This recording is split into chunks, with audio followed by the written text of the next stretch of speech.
By the time my daughter-in-law reached number 9, my son still had not looked at me. Chloe stood in the middle of my kitchen with a typed list in one hand and the confidence of a woman who believed she had finally found the correct way to manage me. Number 9, she read. You will respect my position as the matriarch of my family. My decisions regarding Liam and Lily are final.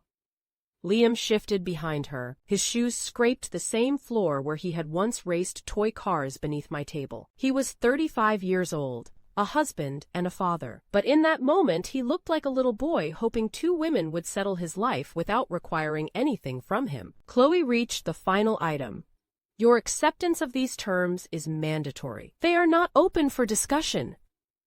Then she placed the paper on my counter and waited. She expected tears. Liam expected surrender. For 5 years, both of them had watched me apologize for invitations I had not received, traditions I was no longer allowed to mention, and love that seemed to require advance approval. I looked at the list. Then I looked at my son, and finally, I looked at the woman who had mistaken my silence for obedience. No, thank you. Those 3 words did not destroy my family. They exposed the truth about what had already been destroying it. Welcome back to Cora Stories. Before we continue, tell me where you are watching from today and what time it is where you are. I always love seeing how far our Cora Stories family reaches, and I want to ask you something. If remaining part of your son's family meant slowly surrendering your dignity, how much would you tolerate before finally refusing? Or would there come a moment when keeping your dignity mattered more than being included? If stories about family, sacrifice, hidden resentment, forgiveness, and the difficult boundaries between love and control mean something to you, you are always welcome to subscribe and become part of our growing Cora Stories family. Now, let me take you back to the years when I was so determined to become the perfect mother-in-law that I nearly disappeared from my own family. My name is Helena Morgan, and I was 61 years old when my daughter-in-law brought that list into my kitchen. Long before Chloe entered our family, I had made myself a promise. I would never become my mother-in-law. Vera Morgan believed marriage transferred ownership of a son, but not authority over him. When I married Philip, she inspected my kitchen cabinets, corrected the way I folded his shirts, and once remade an entire pot of stew while I was in the laundry room because, according to her, I had cut the carrots too thick. She never raised her voice. She did not need to. Her disapproval arrived quietly and sat at the table with us. For years, I measured myself against whatever version of woman she believed Philip deserved. I cooked differently when she visited. I changed curtains she disliked. I laughed at comments that left me cleaning the kitchen long after everyone else had gone to bed because scrubbing the same clean counter was easier than admitting I was hurt. So when our only son, Liam, told us he was bringing someone home, I prepared myself to do everything differently. Chloe arrived carrying a lemon cake from a bakery across town. She was intelligent, polished, and quick to laugh. She asked Philip about his woodworking, complimented the old photographs in our hallway, and listened while Liam told the embarrassing story of the year I made him wear a bright orange coat so I could find him on school field trips. At one point, she reached for my hand. I hope you know, I am not taking him away from you, she said. I remember smiling so hard my cheeks hurt. You are not taking anyone, I told her. You are joining us. I meant it. When Liam proposed 8 months later, I promised myself again that I would respect every decision. Their wedding, their home, their future. At first, Chloe seemed grateful. I have had a vision for this wedding since I was 16, she told me over coffee. I know that probably sounds ridiculous. It sounds organized, I said. Tell me where you want me, and I will stay there. She laughed. I thought we understood each other. Then Liam began calling. Mom, the florist Chloe wants is booked. I knew a florist who owed me a favor, so I made one call. Mom, the venue needs another deposit by Friday. Philip and I covered it. Mom, Chloe found the dress, but it is more than she planned. I paid the difference and told Liam it was a wedding gift. Every request came through him. Every solution came from me. Chloe thanked me politely, but our conversations became shorter. I assumed she was overwhelmed. 3 weeks before the wedding, I made my first real mistake. The caterer mentioned that the dessert table looked sparse for the guest count. I ordered 2 additional trays of pastries without asking Chloe. It seemed harmless. It was the kind of detail I had handled for charity events for years. Chloe found out at the final tasting. "I already chose the desserts," she said. "I know. These are only extra, but I did not ask for extra." Her tone embarrassed me in front of the caterer, but she was right. "I should have called you," I said. "I am sorry," she nodded once. That should have been the end of it. Instead, that moment became evidence she carried into every disagreement that followed. To Chloe, it proved I was waiting for opportunities to take control. To me, it proved that one wrong step could erase 20 careful ones. On the wedding day, she was beautiful, Liam cried when she walked down the aisle. Philip reached for my hand, and I squeezed his fingers while our son promised his life to another person. At the reception, I watched Chloe thank the wedding planner, the caterer, the florist, and 2 college friends who had assembled the favors. She never mentioned me. I told myself I did not need public gratitude. Family did not keep score, but later, when I found the extra pastries untouched in the kitchen, I stood beside them longer than necessary. That was the beginning of a habit I would not recognize until years later. I kept offering more, hoping that usefulness would become belonging. I did not understand that the easiest way to disappear inside a family is to become the person everyone calls when something is needed, but no one thinks to include when nothing is wrong. A year after the wedding, Lily was born. The first photograph Liam sent showed a tiny face beneath a pink hospital cap. I enlarged it on my phone until the pixels blurred. Philip leaned over my shoulder. "She has Helena's mouth," he said. "She is 6 hours old. She still has your mouth." I laughed, and for a little while, every difficult moment with Chloe seemed too small to matter. Before they left the hospital, I asked when they wanted visitors. "Chloe wants the first few days quiet," Liam said. "But you are not a visitor, Mom. Come whenever." I should have confirmed with Chloe. Instead, I listened to my son. The next morning, I arrived with chicken soup, baked pasta, cut fruit, and enough containers to fill half their refrigerator. Liam opened the door wearing the same shirt he had worn the day before. "Thank God," he whispered. "Real food." I stepped inside and found Chloe on the sofa, trying to nurse Lily beneath a blanket. Her hair was tied loosely at the back of her head. A glass of water sat beyond her reach. The moment she saw me, her expression changed. "Liam, I thought we agreed on no visitors. She is my mother." "That does not make her invisible." I stopped near the doorway with 2 food bags cutting into my fingers. "I can leave everything here and go," I said. Chloe adjusted the blanket around Lily. "You are already here." It was not a welcome. It was a fact. I put the food away as quietly as I could. On the refrigerator was a feeding chart, a medication schedule, and a handwritten reminder that said, "Sleep when the baby sleeps." Chloe had not slept. That much was clear. "Would you like me to hold her while you shower?" I asked. "I need to establish feeding." "Of course. I have researched this carefully. I can see that." The words came out too quickly, and she heard something in them that I had not intended. Her eyes settled on me. "What does that mean?" "It means I can see how prepared you are." "You sounded skeptical." I was not. Liam stood between us holding a container of soup. Saying nothing, I stayed 12 minutes. That evening, I sent Chloe a message. "I am sorry I arrived without confirming with you directly. Liam told me to come, but I should have checked. I remember how exposed those first days can feel. I will wait for an invitation next time," she replied 3 hours later. "Thank you for understanding." The message was polite. It was also the last time she acknowledged an apology without attaching it to something else. Over the next 2 years, I learned the rules by violating them. Do not kiss Lily near her face. Do not bring food unless Chloe has approved the ingredients. Do not buy clothes because Chloe prefers neutral colors. Do not call during nap time. though nap time changed every few weeks. Do not mention how Liam slept as a baby because comparisons created pressure. Some rules were reasonable. I followed them. Some were preferences. I followed those too. What wore me down was not the rules. It was the suspicion beneath them. Every gesture was examined for hidden meaning.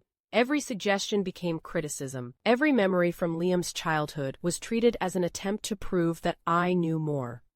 Before Lily's second birthday, I called Chloe with an idea. My mother used to fill the living room with balloons before we woke up on our birthdays, I said. I wondered whether you might let me do something small like that for Lily. Latex balloons are a choking risk, Chloe answered. That is true, I could use Mylar. They are wasteful. All right, we can forget it. She paused. I just do not want Lily growing up believing love has to look like excess. The sentence stayed with me.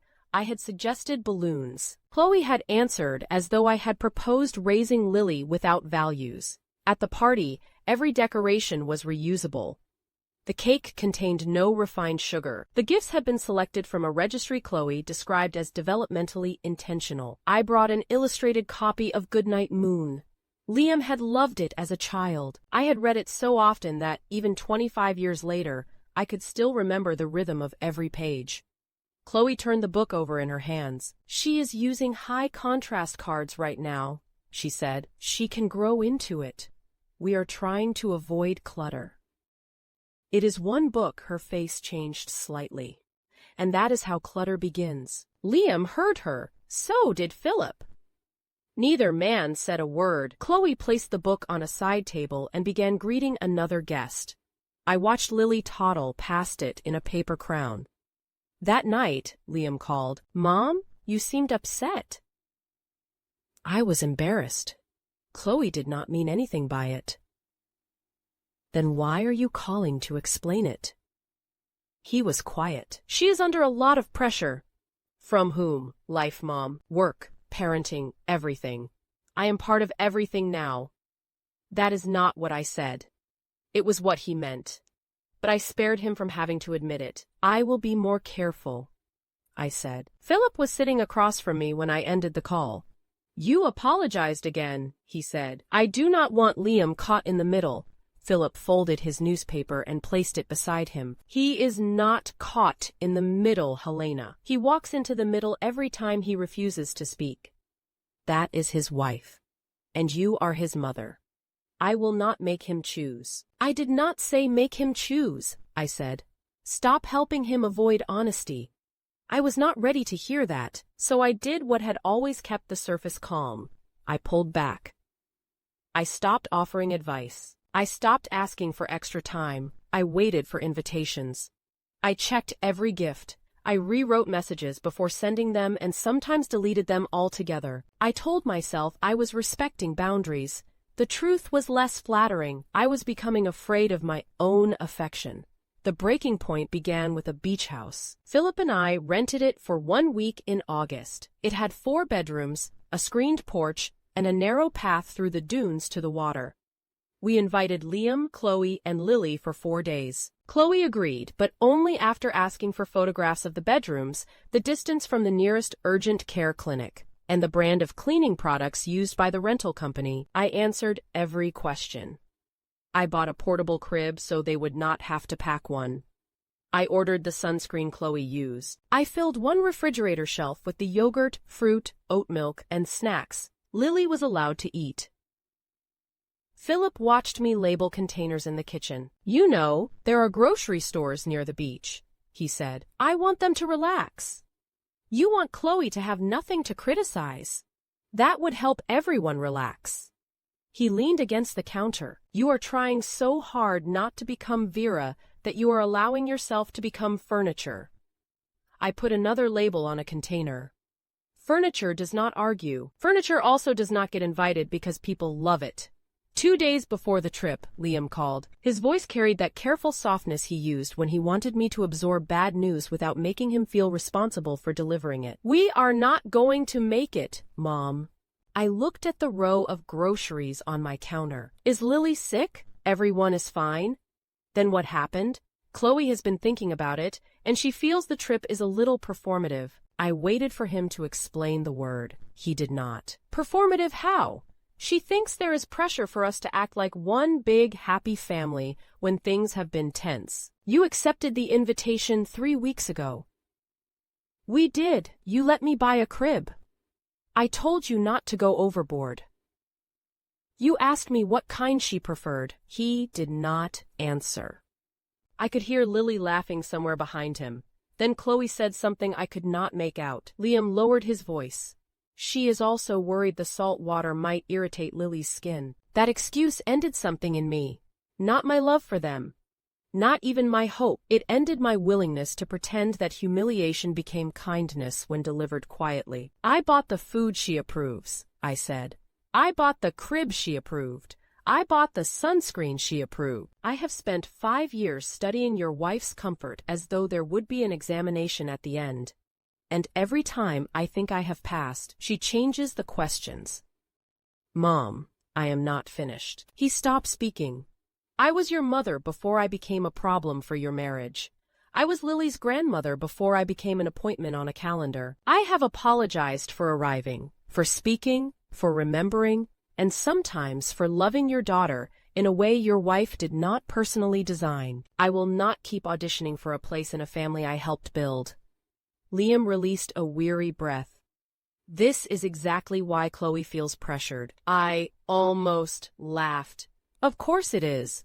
My hurt is always proof of her discomfort. Her discomfort is always proof of my wrongdoing. And you stand between Chloe and me, translating until neither woman recognizes what the other actually said.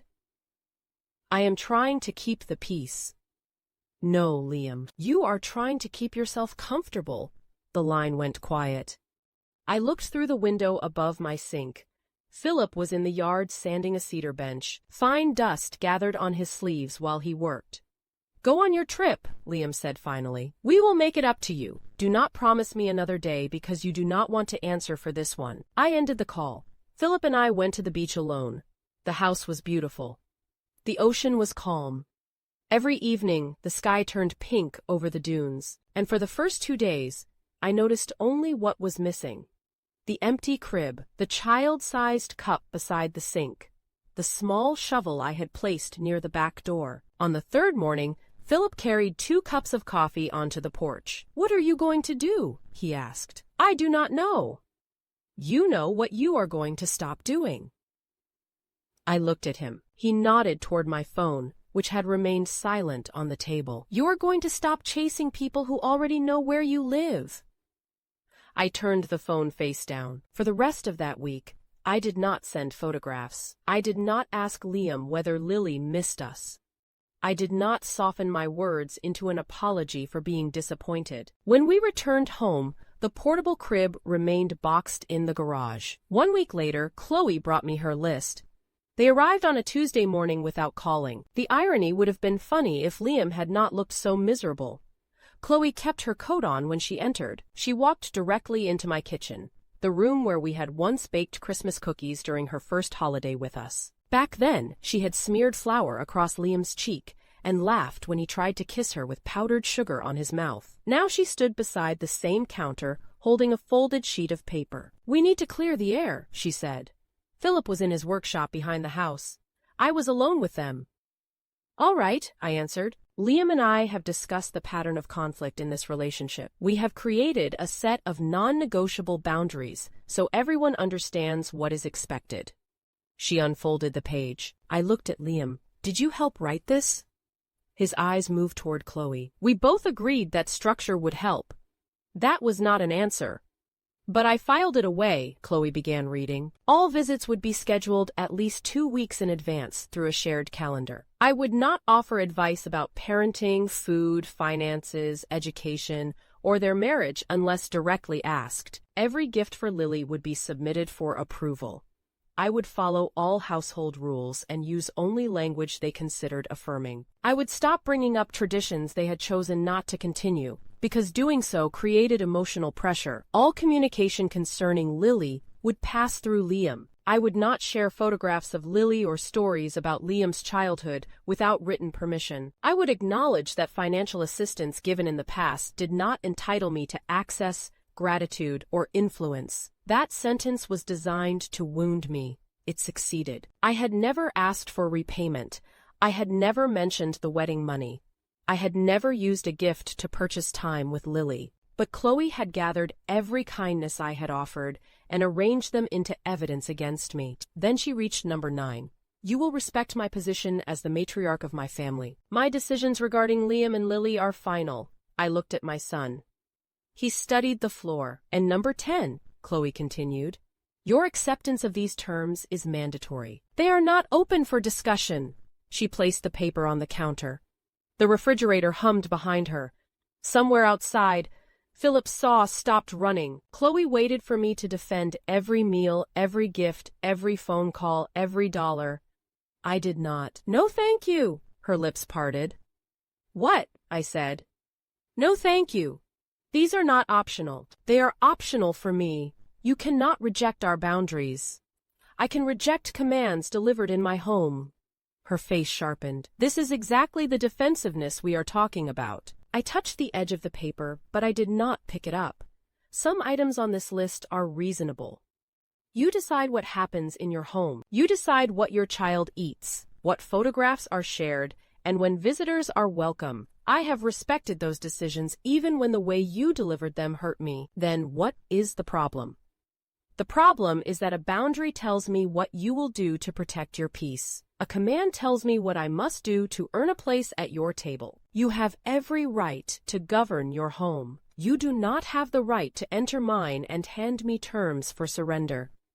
Chloe gave a short, humorless laugh. You always make yourself the victim. I made myself silent. There is a difference. I looked at Liam. And you need to hear me now. His head lifted. You carried every complaint from Chloe to me and every hurt from me back to Chloe, but you never carried the whole truth in either direction. You told me to visit when your wife wanted privacy. You asked me to fix wedding problems, and then allowed her to believe I had inserted myself. You let me prepare an entire vacation while knowing she was still deciding whether my love was performative. Liam took a step toward me. One hand half raised. Mom, I was trying to avoid being uncomfortable. His hand dropped. The defense in his face gave way to something more exposed. You did not protect your marriage by making your mother absorb every conflict. You did not protect me by whispering that Chloe was stressed. You built a hallway between two women and spent 5 years running through it with different messages in each hand. Then you stood back and called yourself trapped. Chloe turned toward him. What does she mean? You told her to visit. Liam opened his mouth. But nothing came out. That silence answered her. I pushed the paper toward Chloe. I will not sign this. I will not argue over it. And I will not continue a relationship in which access to my son and granddaughter depends on my willingness to be spoken to without respect. So you are choosing pride over Lily? Chloe asked. No, I am refusing to let Lily become the price attached to my obedience. You are unbelievable. No, Chloe, I have simply become inconvenient. I kept my voice level. When you are ready to speak directly, I will listen. When Liam is ready to answer for his part, I will listen to him too, but I will not accept a document that gives everyone in this family a voice except me. Chloe snatched the paper from the counter. Come on, Liam. He did not move immediately. She looked at him. Liam! He followed her to the door.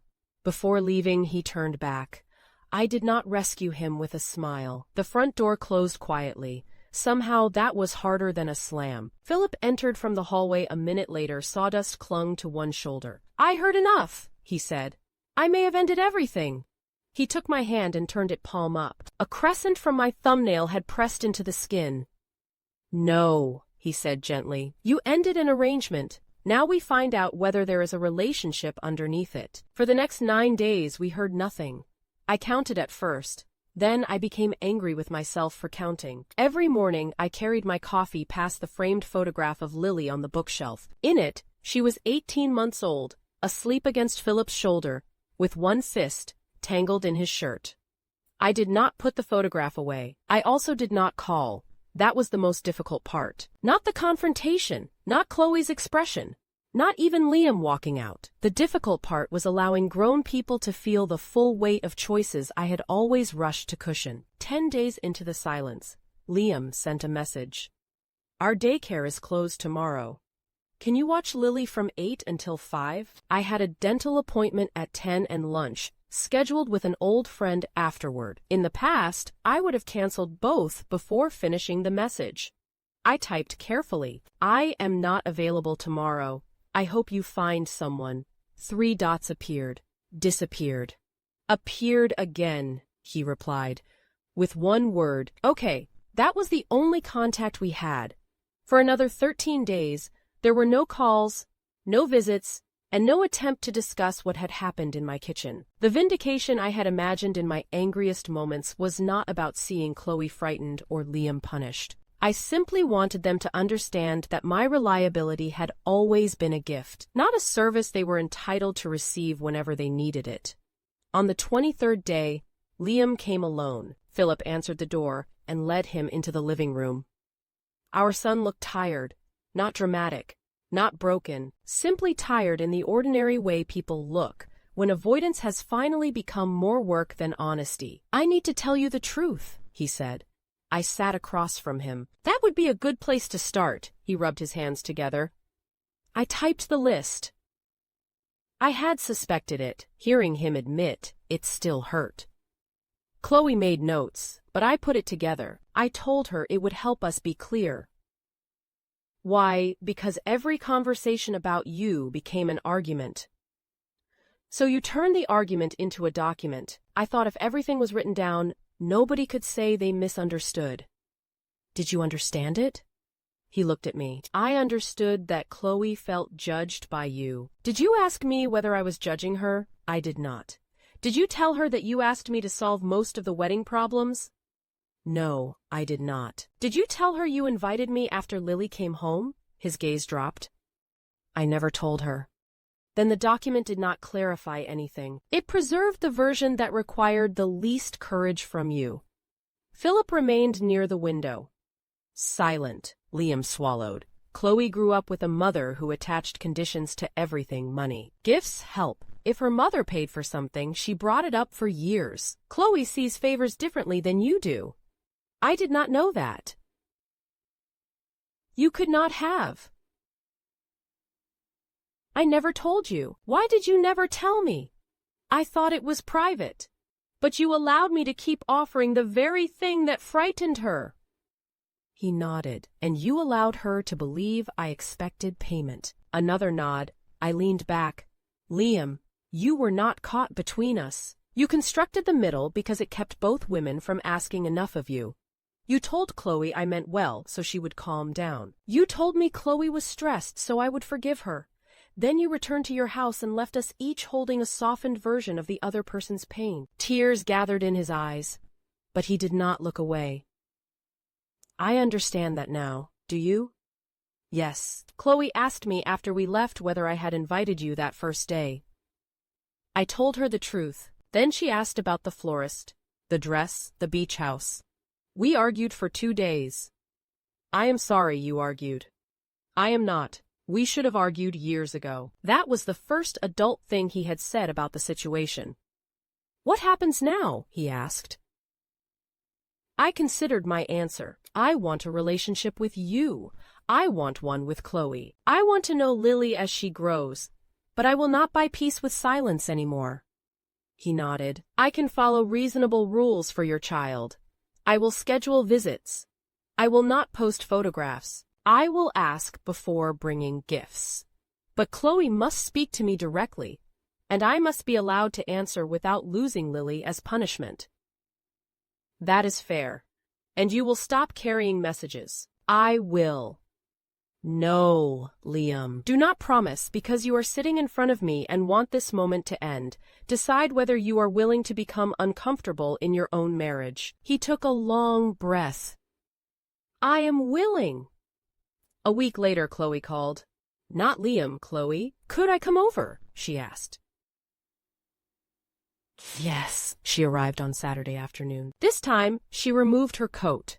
I noticed that small detail. She sat at my kitchen table where the list had been placed 4 weeks earlier.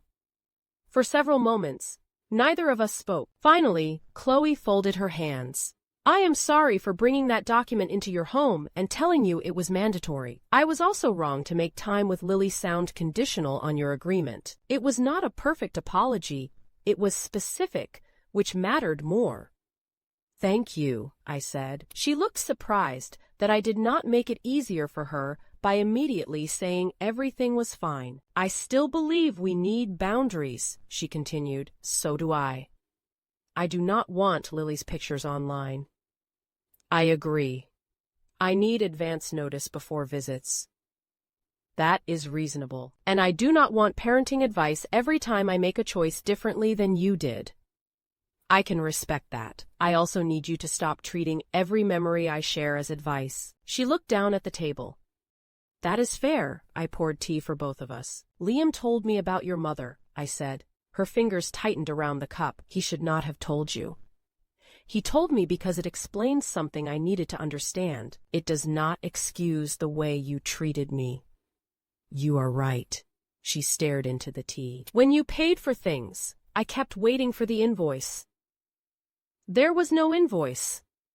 I know that now, but every time you solved something before I asked, I felt like you were proving Liam needed you more than he needed me. I let the words settle before answering.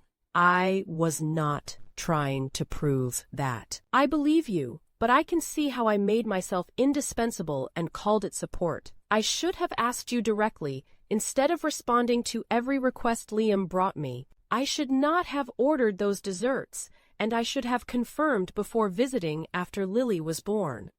Chloe nodded. You apologized for the visit. I never really accepted it. No, you saved it. Her eyes met mine. Yes, she said quietly. I saved every mistake because it made my anger feel safer. That was the first moment I saw the woman beneath the posture. Not a tyrant, not a daughter I had failed to gain, a frightened woman who had tried to control every entrance because she had learned that gifts sometimes came with traps. Understanding her did not erase what she had done. It made a different future possible. I do not need to be the matriarch of your home, I told her. I already have a home. A faint smile touched her face. That line sounded worse when I heard myself read it aloud. It sounded worse from my side of the counter. She gave a small laugh. So did I. We did not hug. We did not promise to become best friends. We made 3 agreements. We would speak directly. We would ask instead of assume. And Lily would never be used to reward agreement or punish conflict. It was less dramatic than reconciliation usually looks in stories. It was also more honest. 6 months later, Chloe sent me a message on a Thursday evening. Lily wants balloons for her 4th birthday. Mylar, not latex. Would you like to come early and help me put them up? I read it twice. Then I carried the phone to Philip. He adjusted his glasses and smiled. Do not buy the entire store. I was thinking 12. By 8, we will compromise at 10. On the morning of Lily's birthday, I arrived at 9. I had confirmed the time the day before. Chloe opened the door wearing old jeans and a t-shirt. Rolls of ribbon covered the dining table. 10 balloons floated near the ceiling, silver and blue and 1 bright red. I could not get that one to stay low, she said, pointing to the red balloon. Liam was the same way at 4, always climbing. She glanced at me. For a moment, the old caution passed between us. Then she smiled. Tell me later. I want to hear it. We tied balloons to the backs of chairs. We arranged fruit, sandwiches, and a cake that contained real sugar. Not too much. Chloe informed me. Enough, I decided privately. When Lily ran into the room, she stopped so suddenly that Liam nearly walked into her. Balloons! She shouted. She turned in a circle beneath them, laughing as the ribbons brushed her hair. Chloe watched her daughter. Then she looked at me. I did not say. I told you so. I did not need to. Later, after the guests left, Lily climbed onto my lap carrying a worn book. Good night, Moon. The corners were bent. A small piece of tape held the spine together. She asks for it every night, Chloe said from the doorway. Liam still rushes the last page. He always did. Liam raised both hands. I am standing right here. That has never prevented us from discussing you, Chloe said. The three of us laughed. I opened the book. Lily pointed to the red balloon on the page, then toward the one floating above the dining table. Look, Grandma, they match. I followed her finger and smiled. They do, sweetheart. As I began to read, I thought about the list that had once rested on my kitchen counter. For a long time, I believed keeping a family together meant absorbing every sharp word before it reached anyone else. I thought peace was the absence of argument. I thought love proved itself by staying available, agreeable, and quiet. I was wrong. Peace without truth is only silence with good manners. Love without boundaries becomes resentment wearing an apron, carrying food no one asked for, and insisting it is fine when no one says thank you. I did not shut down my daughter-in-law that day. I shut down the version of myself that believed respect could be earned through endless surrender. Chloe and I did not become mother and daughter. We became something harder and healthier, two women who stopped fighting over the same man's loyalty and began taking responsibility for our own voices. Liam changed too. Slowly, imperfectly, he learned to say what he meant in the room where it mattered, instead of carrying softened messages down the hall. Sometimes Chloe disagreed with him. Sometimes I did.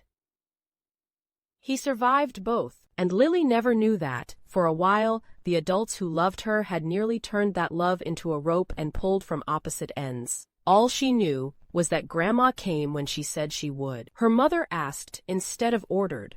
Her father spoke instead of hiding. And on her 4th birthday, the house was filled with balloons. Not because I had won, not because Chloe had lost, but because we had finally understood that love was never supposed to be a contest. Thank you for listening to my story.